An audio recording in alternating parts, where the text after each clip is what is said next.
Bom dia.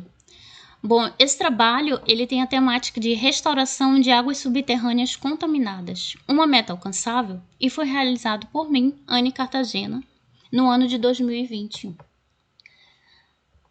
Os lençóis freáticos eles são importantes principalmente porque eles constituem uma fonte de água potável, tanto para o ser humano como também estrutura de vivência e local de moradia para muitas espécies. Entretanto, muitas das áreas que antes eram conservadas, o que ajudavam a preservar esses locais, acabaram sendo ocupadas pelo crescente exponencial de pessoas.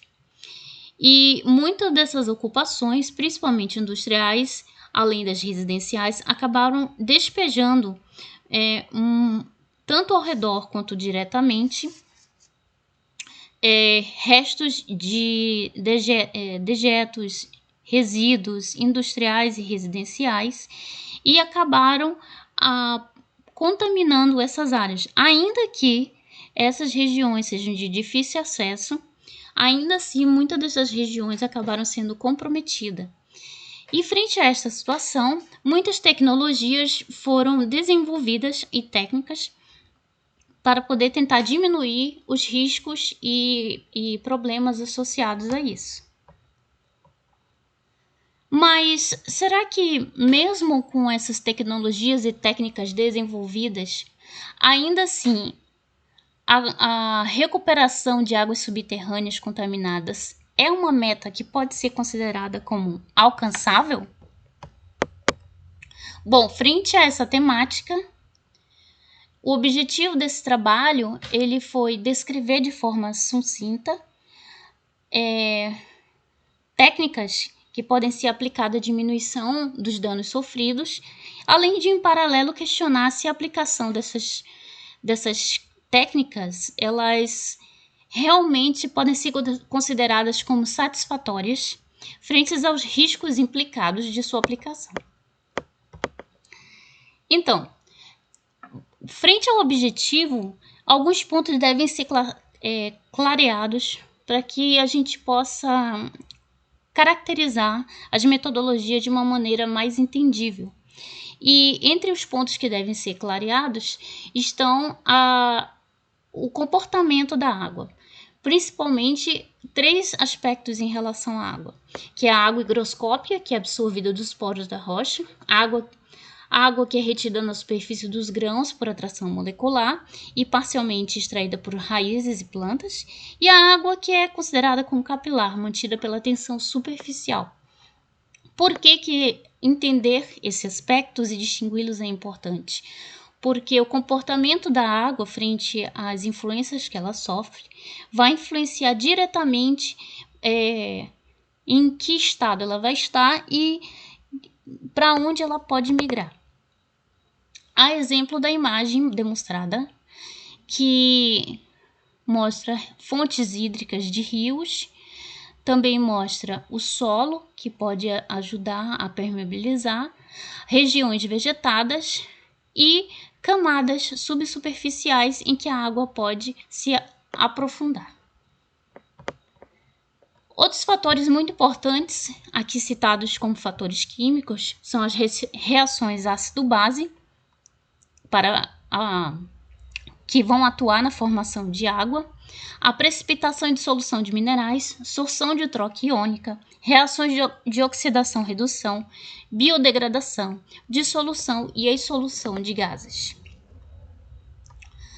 Frente a essas características, é possível a pessoa ou ao grupo de pessoas que vão atuar no local categorizar o status de contaminante e de dissolubilidade dele, e a partir daí identificar status de contaminação, se é total ou parcialmente dissolvido, área-fonte, onde é, de que maneira se apresenta, se já apresenta pluma, se a remediação vai ser aplicada diretamente ou ao redor do local, as características hídricas associadas, que é uma coisa muito importante porque vai implicar diretamente na propagação do contaminante, e impacto de limpeza esperada e o tempo estimado.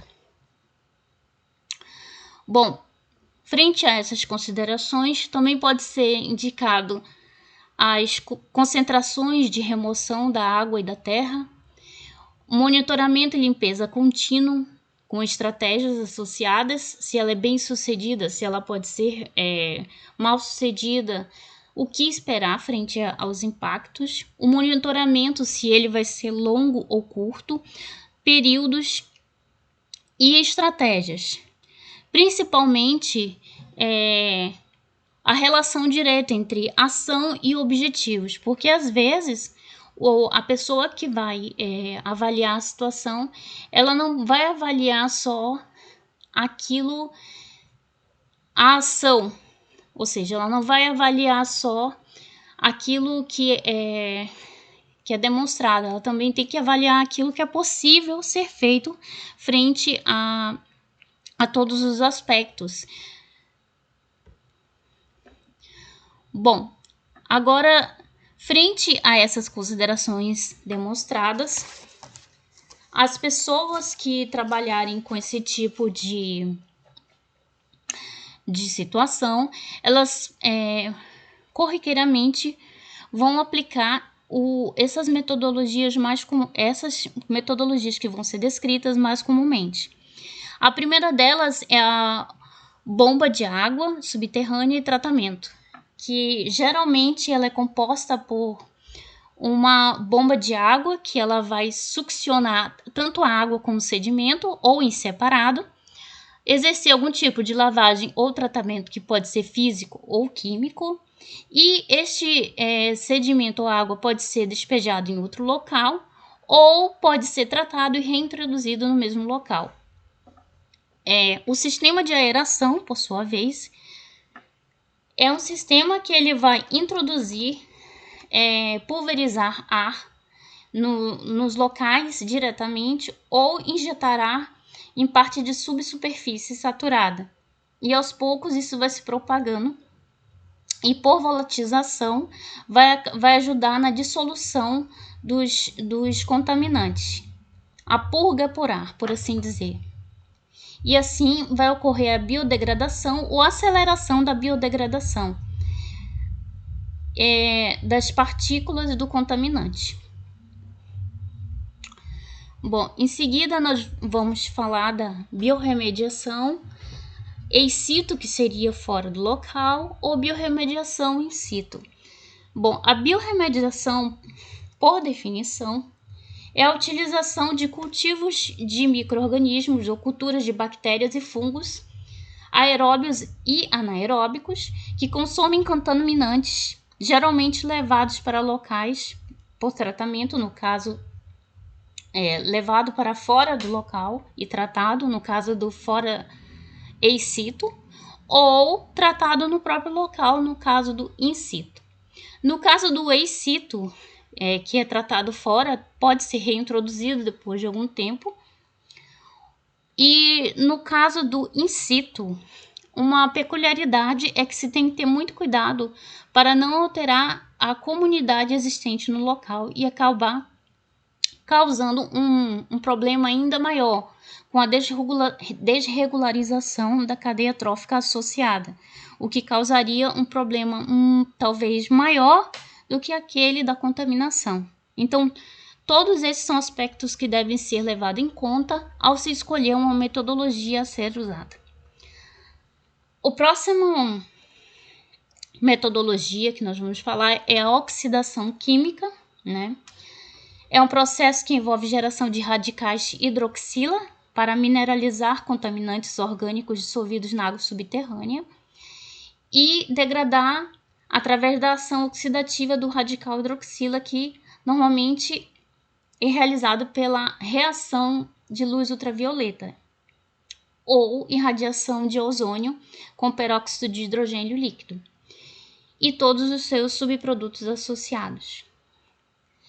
Bom, é uma metodologia extremamente eficiente, mas também é de alto custo e que deve ser utilizada com extremo cuidado também para não afetar o equilíbrio químico local, principalmente porque essas áreas de subsuperfícies, elas são áreas cujo equilíbrio químico ele é muito tênue, especialmente para os organismos quimiosintéticos. Então, é uma metodologia que tem que ter muito cuidado ao ser utilizada.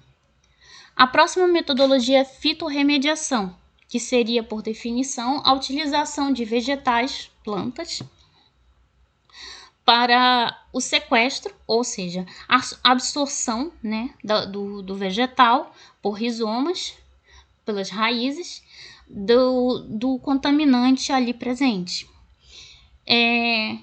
O porém dessa metodologia é que geralmente elas são de longa duração. Elas, por mais que sejam efetivas, elas são metodologias que elas são muito singulares, ou seja, elas só vão atuar diretamente para o seu contaminante correspondente. E elas são metodologias que vão demorar a demonstrar o seu efeito.